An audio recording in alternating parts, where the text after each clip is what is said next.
Yuk, mengenal sejarah bersama saya.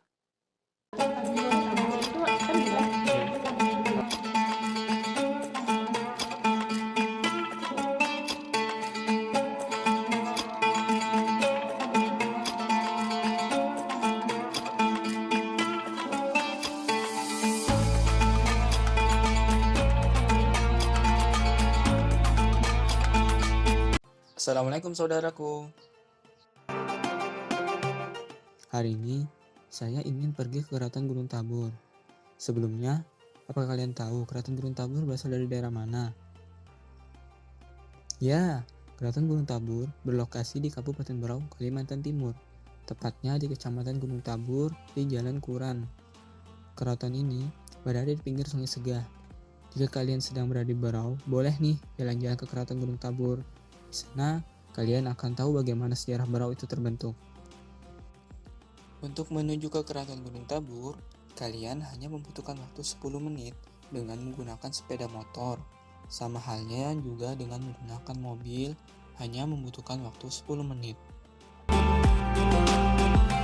Saat ini, kita sedang berada di Jalan Kuran, yang di pinggirnya terdapat Sungai Segah.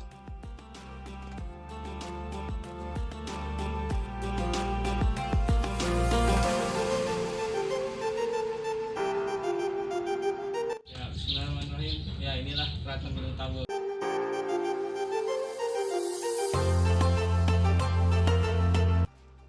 Inilah bukti Keraton Gunung Tabur di tahun 1830. Jika kita lihat, halamannya menggunakan marmer putih dan untuk tingkat tangga berjumlah 7 anak tangga. Bangunan yang kita lihat sekarang bukan bangunan asli, namun ini adalah hasil rekonstruksi yang dibom oleh Belanda di tahun 48. Sehingga pembangunannya dibuat semirip mungkin di tanah yang sama dengan model 80% sama dan tidak menggunakan bahan pembangunan dan skala luas yang sama. Karena saya datang ke sana pada saat pandemi COVID-19, sehingga saya harus tetap mematuhi protokol kesehatan dengan cuci tangan dan menggunakan masker untuk memasuki Keraton Gunung Tabur. Untuk biaya retribusi masuk, bagi pengunjung biasa sebesar Rp5.000, namun untuk pelajar atau mahasiswa hanya dikenakan Rp2.000. Di Berau itu ada dua kerajaan, kerajaan Gunung Tabur dan Sambaliung. Kalau yang di Kecamatan Gunung Tabur ini namanya kerajaan Gunung Tabur. Nah, Sultan yang menjabat sekarang itu Abdul Hadi. Ya. Ini Sultan yang menjabat sekarang. Beliau ini adalah anak dari Sultan terakhir. Sultan terakhirnya Haji Qadim Muhammad Ali. Ini Sultan terakhir dari kerajaan Gunung Tabur. Nah, sedangkan Sultan Ahmad Maulana ini adalah kakak dari Sultan Haji Qadim Muhammad Ali. Karena Sultan Ahmad Maulana ini penerusnya nggak ada, karena anaknya semuanya waktu itu perempuan dan laki-laki meninggal muda waktu itu. Jadi karena nggak punya penerus tahtanya turun ke adiknya Sultan Haji Qadim Muhammad Ali. Sekarang putri dari Sultan Ahmad Maulana sudah meninggal semua. Terakhir itu putri Nur Aini. Iya. Itu kemarin terakhir meninggal. Ini singgasananya. Singgasana Sultan Ahmad Maulana yang di pinggir ini bagi dari ratunya, Ratu Rasbah. Jadi beliau kalau nggak seperti raja yang lain, beliau cuma punya satu istri. Makanya anaknya cuma ada 4 orang aja. Nah, ini baju asli dari Ratu Rasbah. Kalau ini baju dari Sultan Ahmad Maulana. Ya.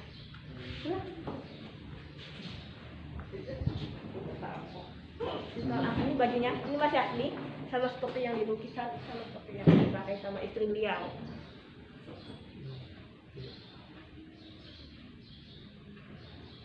Kalau ini senjata, ini tombak sekaligus sempit.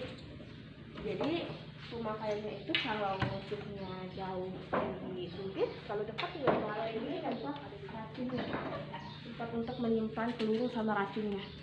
Kayak gini biasanya dikasih racun untuk peluru dari sumpitnya itu. Ya, jadi tempatnya seperti ini, tempat racunnya. Nah, ini lambang kerajaan Gunung Tabur. Ini yang asli. Jadi ini ada banyak komponennya. Pertama ini harimau Sumatera, ada 2 harimau Sumatera. Karena kita masih satu rumpun sama Sumatera. Ini yang Melayunya. Kemudian mahkota ini melambangkan kekuasaan. Ini SGT Sultan Gunung Tabur. Jadi bukan coretan biasa, ini SGT Sultan Gunung Tabur. Gitu. Gong ini melambangkan kebudayaan. Pedang dan keris ini melambangkan pertahanan. Nah, yang ini namanya bejel kuning. Ini benda keramat dari kerajaan Gunung Tabur.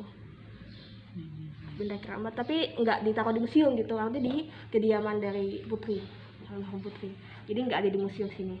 Nah, kemudian bunga padi ini melambangkan kemakmuran dan diikat sama persatu. Seperti itu. Ini lambang kerajaannya kayak gini. Tempat khatam Al-Quran. Di sini Islam pun tahun 1600. 1600. Jadi ini silahnya. Ini silahnya. Jadi dulu di Berau cuma ada satu kerajaan, namanya Kerajaan Berau. Kemudian di Raja ke-9 tahun 1600, beliau punya 2 istri, dua-dua punya anak laki-laki. Dua-dua ingin jadi raja. Jadi yang kakak ini dari pertama, ini anak pertama, anak kedua, dua-dua ingin jadi raja. Jadi daripada terakhir, jadi awalnya bergantian, nomor kita dulu tuh belum pecah, masih bergantian. Yang kakak, yang adik, anak dari yang adik, anak dari yang kakak bergantian memerintah kerajaan Berau. Di tahun 1800 itu Belanda datang, adu domba, Politik adu domba. Adu domba. Daripada perang saudara lebih baik dipecah kerajaan. Jadi keluarga keturunan dari Aji Pangeran Tua itu yang di Sambalio, keturunan dari Aji Pangeran Dipati itu yang di Gunung Tabur. Jadi awalnya itu masih bergantian, setelah ada adu domba daripada perang, maka dipecah. Jadi Sambalio disebut lebih kakak karena dia dari keturunan dari Tua. Pangeran Tua. Kalau yang Gunung Tabur disebut Aji karena dia dari Aji Pangeran Dipati. Tapi sebenarnya pecahnya itu sama. Umurnya sama karena pecahnya sama, cuman itu disebut lebih kakak. Jadi yang sekarang itu yang menjabat anak dari Raden Ajat ini. Yang sekarang ya? Iya, beliau menjabat. Kita sudah merdeka, tapi itu masa peralihan antara kerajaan ke pemerintahan. Jadi beliau lebih terkenal sebagai bupati pertama daripada sultan terakhir. Jadi sultan terakhir kerajaan Gunung Tabur sekaligus bupati pertama di Berau. Beliau menjabat di masa peralihan. Kita sudah merdeka, tapi waktu itu belum jadi kabupaten. Ya. Jadi masa kali beliau setelah diganti, beliau diangkat sebagai bupati pertama di Berau. 3 suku besar di Berau, suku Banua, itu suku Melayu yang region kerajaannya sini, suku Dayak sama Bajau.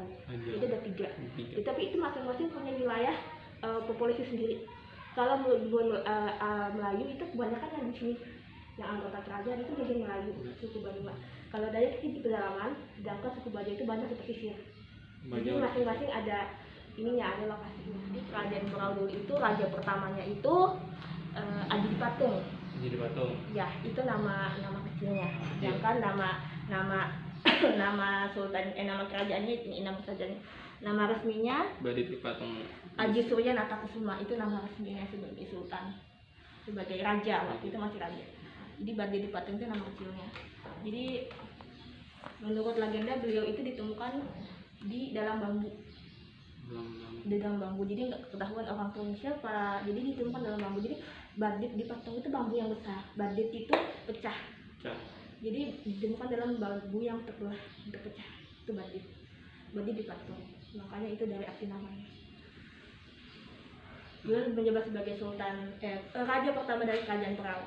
Dulu sebelum ada kerajaan Berau, adanya itu 7 Banua. 7 Banua itu kayak ada 7 kampung besar. Itu yang disatukan menjadi kerajaan Berau.